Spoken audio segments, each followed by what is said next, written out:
Hey, Michael Church, Crawl Space Ninja. I got a great Ask a Ninja from George in Lexington, Kentucky. He has a HVAC furnace in his crawl space. He wants to know how he should encapsulate around it. Stay tuned.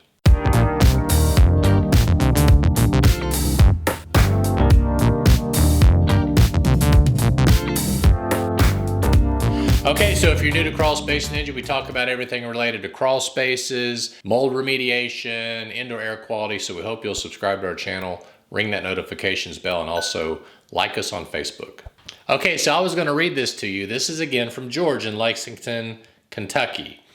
I've been planning my DIY project to encapsulate my crawl space. Thanks for the great videos. Oh, thanks, George. That's very nice. Much of my crawl space is open, so installing the vapor barrier should be fairly smooth. However, I have a gas furnace in my crawl space that is sitting on some short concrete blocks. I don't think I can or should raise the furnace to get the vapor barrier underneath. Any suggestions on the best way to handle this? Should I just attach the vapor barrier to the support blocks? Yes, you should just attach the vapor barrier to the support blocks. If we go into a crawl space with a water heater, HVAC system, or things like that, we as the contractor would only attach the vapor barrier to the concrete block, because guess what? If we do something to shift it, to move it, to any way damage that piece of equipment, then we're gonna have to pay to take care of it. Now, you being the DIYer and the homeowner, you've got a little bit more leeway on that. But again, if you're not a heating and air contractor or something like that, I would not try to move that piece of equipment at all. You could cause a lot of damage and even some unforeseen damage, start leaking duct work and different things like that.